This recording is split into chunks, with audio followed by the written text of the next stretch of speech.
नमस्कार दोस्तों, Bhavya academic classes में आप सभी का स्वागत है। आज से हम शुरू करने जा रहे हैं 15 मॉडल टेस्ट पेपरों की एक सीरीज, जिसमें हम अध्यापक प्रतियोगी परीक्षाओं के लिए मॉडल टेस्ट पेपर करवाएंगे और जो पूर्णतः नवीन पाठ्यक्रम के अनुसार होंगे। लाइक कर लीजिए और बेल नोटिफिकेशन को प्रेस कर लीजिए ताकि जैसे ही कोई नया अगला वीडियो आए तो उसका नोटिफिकेशन आपके पास सबसे पहले पहुंचे। इस टेस्ट सीरीज में हम लोग शिक्षा मनोविज्ञान यानी कि साइकोलॉजी, कंप्यूटर और राजस्थान जीके को कवर करेंगे। एक ही प्रश्न पत्र में सभी चीजें, जिस तरह का पेपर हमारा एग्जाम में आता है उसी पैटर्न पर हम इनको सॉल्व करेंगे। तो आगे बढ़ने से पहले चैनल को लाइक, शेयर, सब्सक्राइब कर लीजिए और जितना ज्यादा हो सके वीडियो को अपने फ्रेंड्स में शेयर कीजिएगा। तो शुरू करते हैं model test paper first.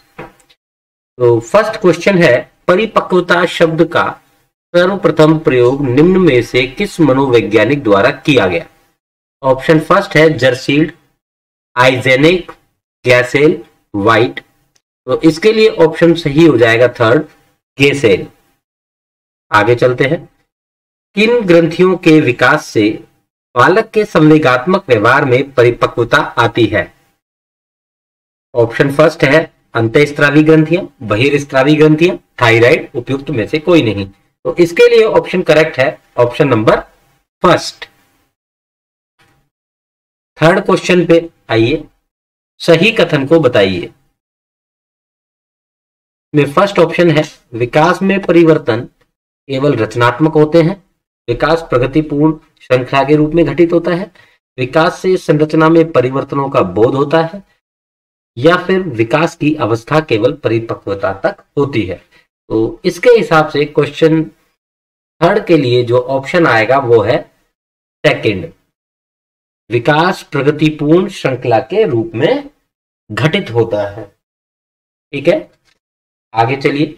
Next question, निम्न में स्वर्ण आयु किसे कहते हैं? Golden age. तो देखिए, किशोर अवस्था, उसके बाद है प्रौढ़ अवस्था, फिर है उत्तर बाल्य अवस्था और फिर है वय संधि, पुबर्टी।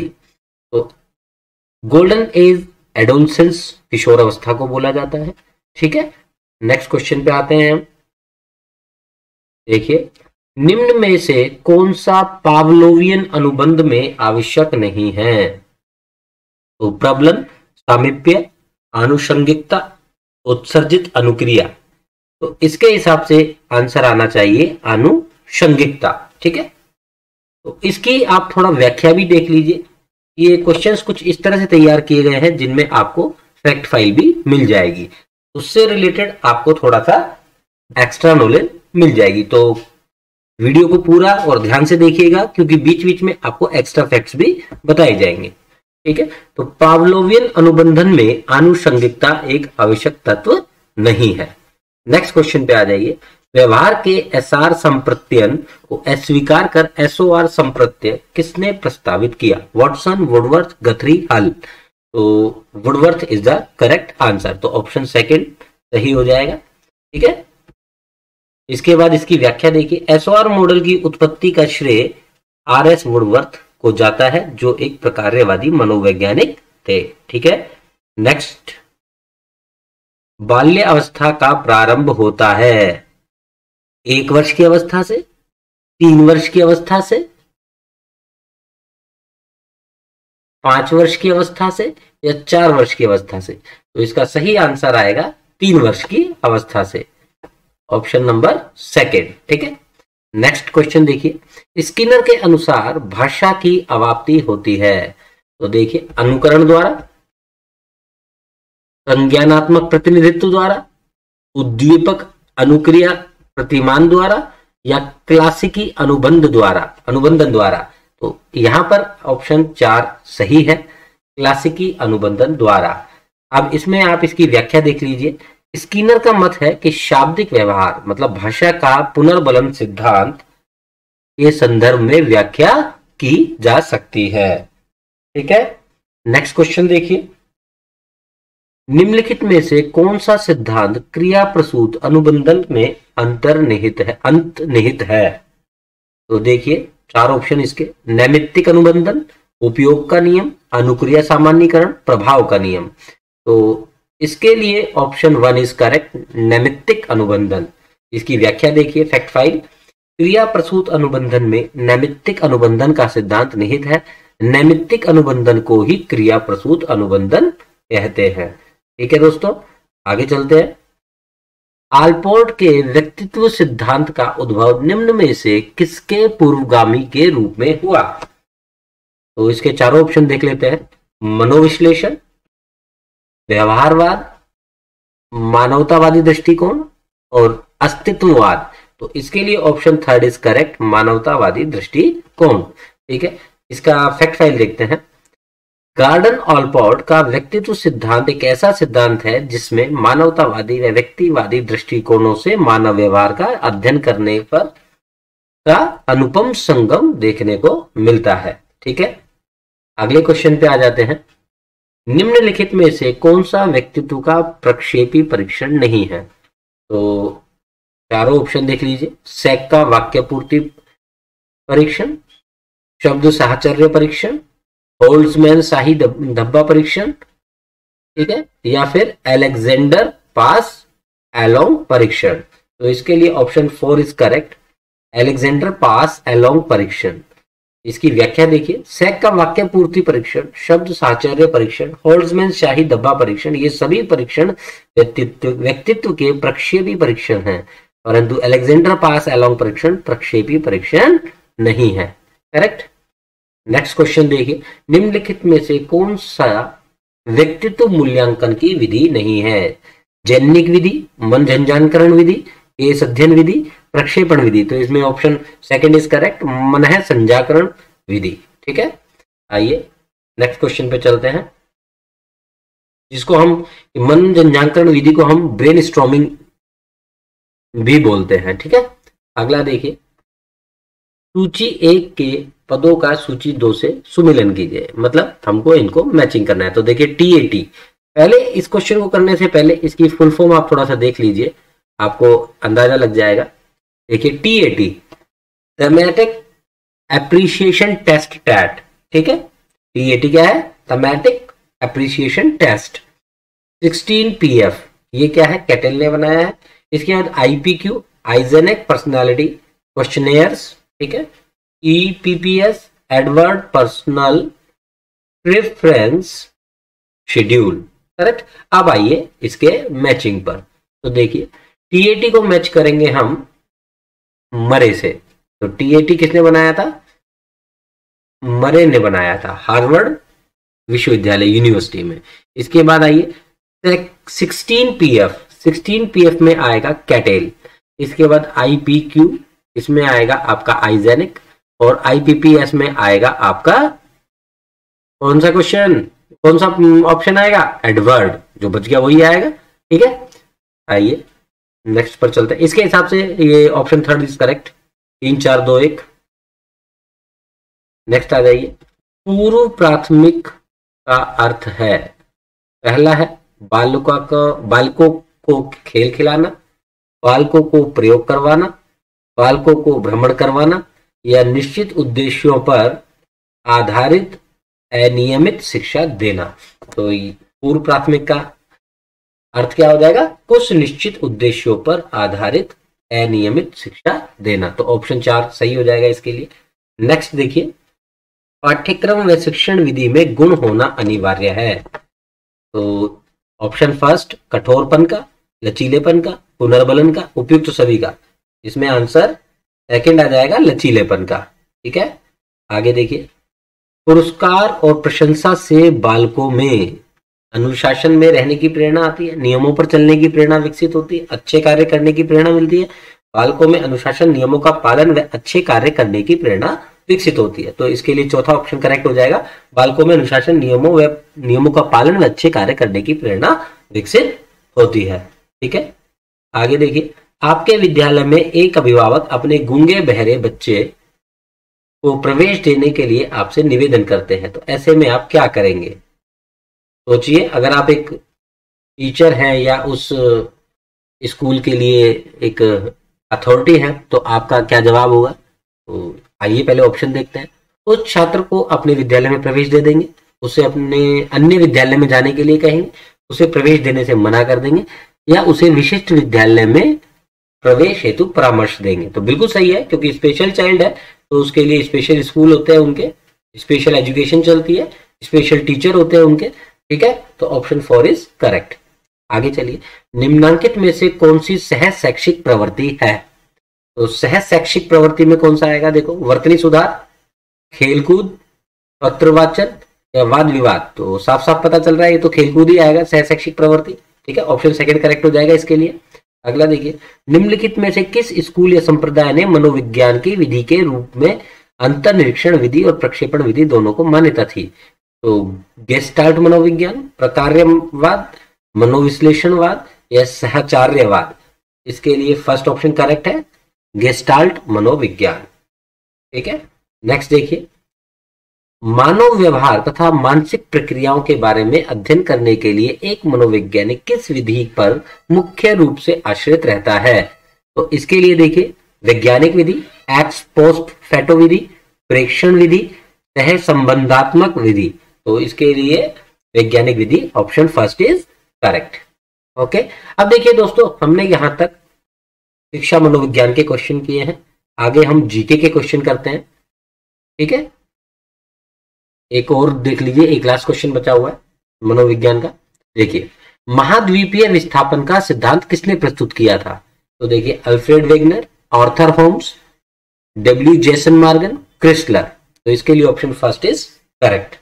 तो अब तक हमने सारे क्वेश्चन जो किए हैं वो सारे शिक्षा मनोविज्ञान के हैं। आइए अब जनरल नॉलेज जीके के क्वेश्चन चलते हैं। संसार की सर्व महत्वपूर्ण जहाजी नगर है, तो संसार का सर्व महत्वपूर्ण जहाजी नगर कौन सा हो गया? ये है सुएज नहर। ठीक है, अब देखो सुएज नहर की खासियत क्या है? वो एक तो भूमध्य सागर और लाल सागर को आपस में जोड़ती है। इसका निर्माण कब कराया गया? 1869 में। और किसने किया? एक फ्रांसीसी इंजीनियर फर्डिनांड डेलेप्स द्वारा कराया गया। ठीक है, इससे फायदा क्या हुआ सुएज नहर बनने से? इससे यूरोप और पूर्व के बीच का जो डिफरेंस है वो कम हो गया। ठीक है, आगे चलते हैं नेक्स्ट क्वेश्चन पे। रोकीज पर्वतमाला के पूर्वी ढालों पर बहने वाली हवा को क्या कहते हैं? तो उसको हम बोलते हैं चिनूक। रोकीज जो पर्वतमाला है उस पर पूर्वी ढालों पे कौन सी हवा बहती है? चिनूक। और लू तो राजस्थान में पश्चिमी जो हवा चलती है उसे बोलते हैं, बताइए आपको। ठीक है, तो इसका ऑप्शन सेकेंड इज करेक्ट। इसके बाद देखिए, शुष्क जलवायु बी के साथ अंग्रेजी का अक्षर एस किस दशा का सूचक है? तो देखिए, मरुस्थलीय, अर्धमरुस्थलीय, पूर्ण मरुस्थलीय या इनमें से कोई नहीं। तो इसके लिए ऑप्शन थर्ड इज करेक्ट, पूर्ण मरुस्थलीय। ये देखिए नेक्स्ट क्वेश्चन, 90 किलोमीटर के ऊपर वायुमंडल का संगठन आधिकारिक हल्की गैसों की वृद्धि के साथ परिवर्तित होने लगता है। यह परत कहलाती है होमोस्फेयर, हेट्रोस्फेयर, हेटोफर या होमोफेयर। तो इसे बोलते हैं heterosphere. Correct, option second is correct. आगे चलिए, भारत का एकमात्र प्रसुप्त ज्वालामुखी कहाँ है? तो भारत का एकमात्र प्रसुप्त ज्वालामुखी, तो प्रसुप्त ज्वालामुखी तो अंडमान निकोबार में है। ठीक है, ऑप्शन देख लीजिए, लक्षद्वीप, अंडमान निकोबार, दमन द्वीप या पोरबंदर। तो option second is correct, Andaman Nicobar. ठीक है, साथ में इसी क्वेश्चन को देख लेते हैं।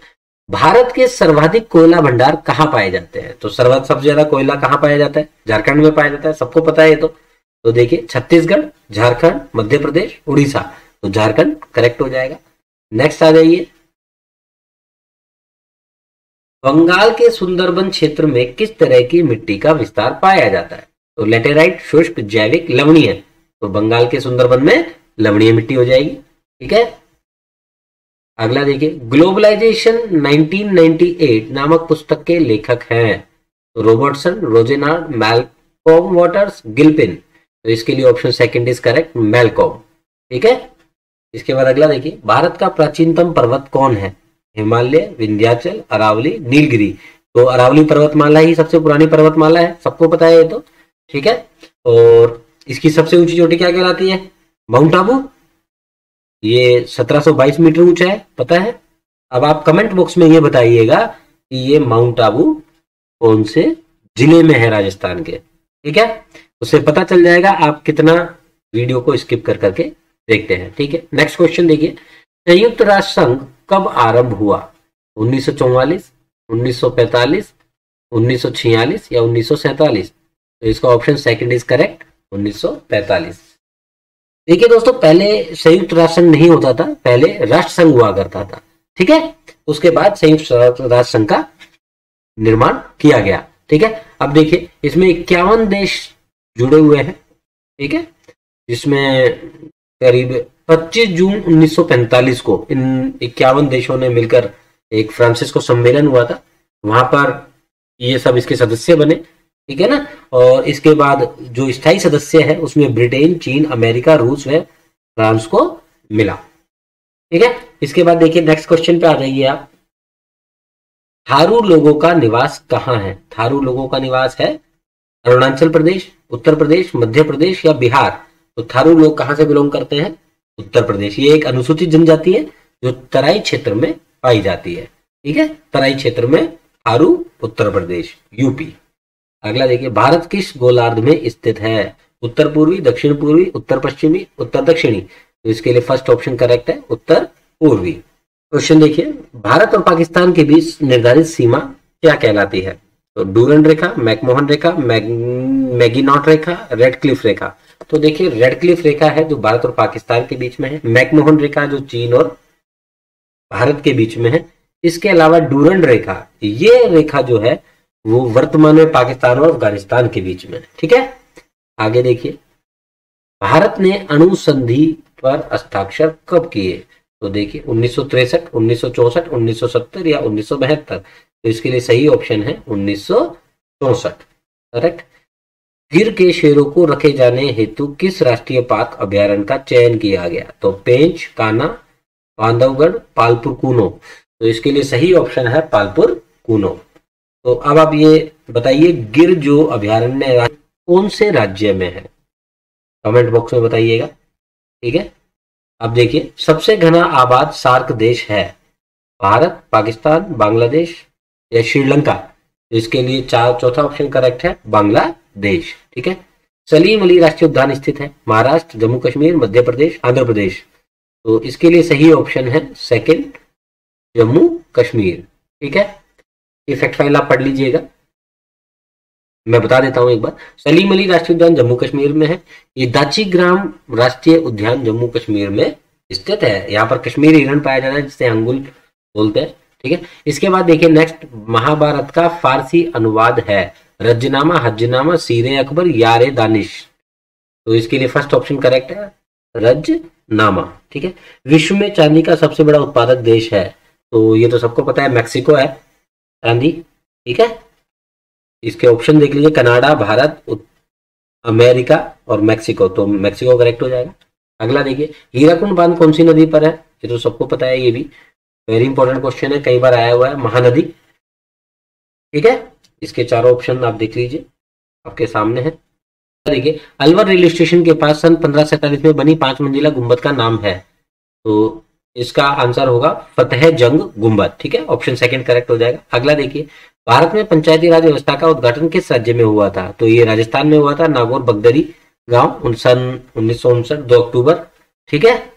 चौथा ऑप्शन करेक्ट हो जाएगा इसका, ऑप्शन 4 इज करेक्ट। अगला देखिए, सेम किस स्थिति से संबंधित है? सेम किस स्थिति से संबंधित है? तो रेत बालू के टीलों का निर्माण, पारिस्थितिकी में परिवर्तन, मिट्टी मृदा का अपवर्तन कटाव या वनीय कटाव? तो इसमें ऑप्शन सेकंड करेक्ट हो जाएगा, पारिस्थितिकी में परिवर्तन। आगे देखिए नेक्स्ट क्वेश्चन, राजस्थान का कौन सा वृक्ष जंगल की ज्वाला के नाम से प्रसिद्ध है? तो जंगल की ज्वाला किसको बोलते हैं? तो सबको पता है, पलाश ट्री है, ठीक है। अगला देखिए, राजस्थानी स्थापत्य कला का जनक किसे कहते हैं? तो ये महाराणा कुंभा है।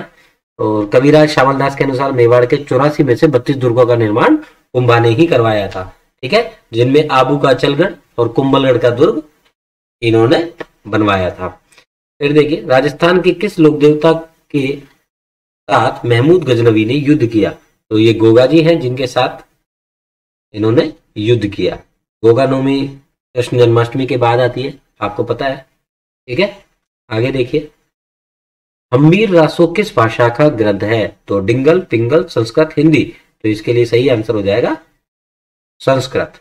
ठीक है, option third is correct.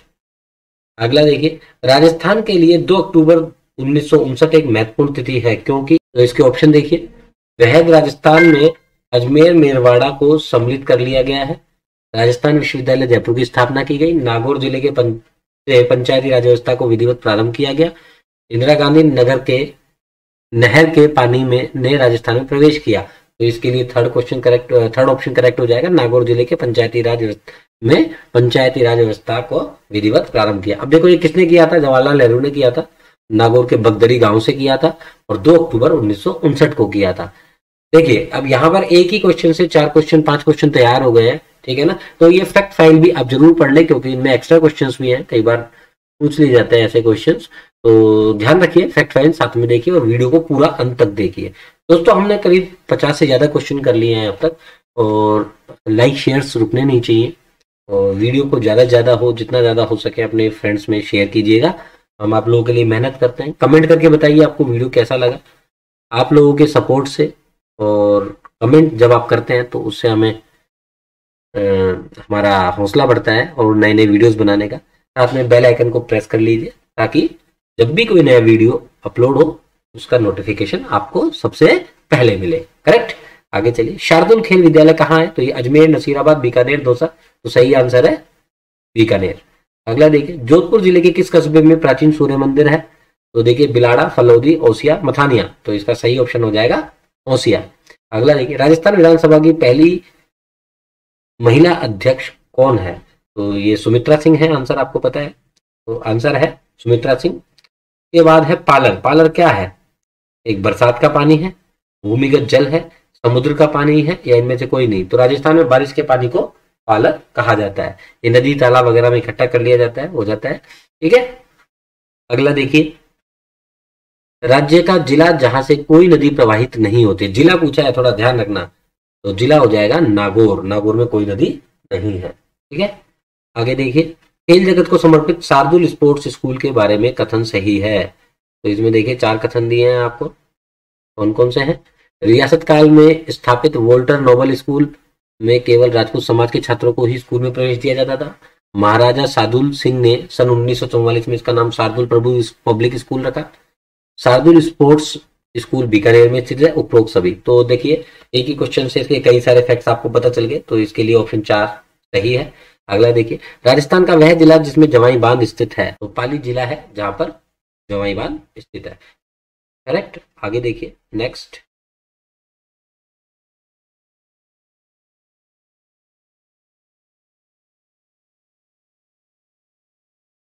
Next देखिए, मरुस्थल पर प्राकृतिक रूप से रोक लगाने वाली घास सेवन को स्थानीय भाषा में क्या कहा जाता है? तो लीलोन कहा जाता है। ये ध्यान रखिए, ये जो घास है ये सेवन घास का कटा हुआ रूप भी लीलोन ही कहलाता है। ठीक है, इसके बाद आ जाइए, राजस्थान का पहला गिरल लिग्नाइट थर्मल पावर प्रोजेक्ट स्थित कहाँ पर है? ये बाड़मेर में है, बाड़मेर। ठीक है, फर्स्ट ऑप्शन करेक्ट हो जाएगा। अगला देखिए, राजस्थान में खुला विश्वविद्यालय कहाँ पर स्थापित किया गया? तो इसका आंसर तो कोटा है, सभी जानते हैं। राजस्थान खुला विश्वविद्यालय, जिसको हम वर्धमान महावीर खुला विश्वविद्यालय के नाम से भी जानते हैं, इसकी स्थापना सन 7 नवंबर 1987 में की गई थी। किस सन में की गई थी? 1987 में। इंपॉर्टेंट है। देखिए, वह अभयारण्य जो देश के प्रमुख पर्यटन परिपथ सुनहरा त्रिकोण पर स्थित है। तो ऐसा कौन सा अभयारण्य है राजस्थान का, या देश का भी कह सकते हो आप। यहाँ पर तो फिलहाल आप राजस्थान की बात कर सकते हो क्योंकि सारे ऑप्शंस राजस्थान के ही हैं। तो देखिए, इसमें है केवलादेव, ताल छापर, माचिया सफारी, राष्ट्रीय मरु उद्यान। तो देखिए, ये जो केवलादेव राष्ट्रीय उद्यान है यही है जो दिल्ली, आगरा, जयपुर, ये तीनों त्रिकोण जो बनाते हैं उस ट्रायंगल पर स्थित है। ठीक है, भरतपुर में है केवलादेव। यहाँ पर सारस पक्षी आते हैं सर्दियों में। ठीक है, और आप देखिए शीत ऋतु में आते हैं ये पक्षी यहाँ पर। इसके अलावा ताल छापर चूरू में है, माचिया सफारी जोधपुर में है, आपको पता है। और राष्ट्रीय मरुद्यान कहाँ है ये आप लोग कमेंट बॉक्स में बताइएगा। और इसका क्षेत्रफल कितना है? इसका क्षेत्रफल है 3162 किलोमीटर। ठीक है, देखिएगा और कमेंट बॉक्स में बताइए कहाँ पर स्थित है। अगला देखिए, अकबर ने राणा प्रताप को समझाने के लिए किसको दूत के रूप में भेजा? तो राजा भारमल, जलाल खां, मानसिंह या भगवंत दास। तो इसका ऑप्शन सेकंड सही हो जाएगा, जलाल खां। ठीक है, देखिए इसका फैक्ट फाइल देख लेते हैं। मुगल मेवाड़ संधि हेतु सर्वप्रथम जाने वाले दूत राजा भारमल थे, तत्पश्चात तोडरमल व भगवंत दास गए थे, किंतु ये दोनों राजा उदय सिंह के पास गए, ना कि राणा प्रताप के पास। राणा प्रताप के पास जाने वाले दूत जलाल खां कोची थे। ठीक है, राजा मानसिंह जलाल खां के जाने के बाद दूसरे राजदूत थे। अब देखिए नेक्स्ट क्वेश्चन पे आ जाते हैं। केंद्रीय भेड़ प्रजनन व अनुसंधान केंद्र कहाँ है? तो ये तो वेल नोन क्वेश्चन है, अवीकनगर टोंक है। करेक्ट। अगला देखिए नेक्स्ट, चंबल फर्टिलाइजर स्थित केमिकल इंडस्ट्रीज स्थापित है? तो ये गड़ेपान। ठीक है, गड़ेपान में है चंबल फर्टिलाइजर्स। हाथ के औजारों का घर कहा जाता है? तो इसके लिए सही ऑप्शन हो जाएगा नागौर। नागौर को क्या कहा जाता है? हाथ के औजारों का घर। करेक्ट। आ जाइए नेक्स्ट, राजस्थान में टायर ट्यूब बनाने का सबसे बड़ा कारखाना, ये तो काकरोली है, राजसमंद में है काकरोली। ठीक है, अगला देखिए नेक्स्ट, पीएटीए का संबंध किससे है? तो पीएटीए तो पर्यटन से संबंधित है। ठीक है ना।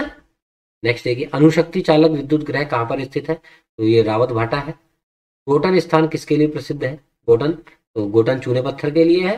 ठीक है, अगला देखिए, डूंगरपुर राजमहलों में एक बना एक थम्बिया महल पहले क्या था? तो ये पहले शिवालय था। क्या था डूंगरपुर में? क्या था पहले? एक थम्बिया शिवालय। ये पहले महल था, अब महल है, अभी पहले ये क्या था? एक शिवालय था।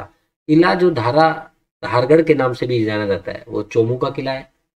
डांग क्षेत्रीय विकास कार्यक्रम किस जिलों से संबंधित है? तो ये कोटा, बूंदी, सवाई माधोपुर, धौलपुर। ठीक है, ऑप्शन थोड़ा ध्यान से पढ़िएगा क्योंकि कई बार मिलते जुलते ऑप्शंस आपको मिल जाते हैं। ठीक है ना, तो कोटा, बूंदी, सवाई माधोपुर और धौलपुर। ठीक है, इसकी थोड़ा फैक्ट फाइल देख लीजिए। डांग क्षेत्रीय विकास कार्यक्रम, डांग क्षेत्र में 8 जिले कौन कौन से हैं देखिए, सवाई माधोपुर, करौली, धौलपुर, बारां, झालावाड़, भरतपुर, कोटा, बूंदी। ये 21 विकास खंडों को इस क्षेत्र में के आसपास के लोगों का सामाजिक व आर्थिक उत्थान करने के लिए ये कार्यक्रम चलाया जा रहा है। ठीक है, और 100% ये राज्य वित्त पोषित है, मतलब इसका खर्चा कौन वहन कर रहा है? राजस्थान सरकार।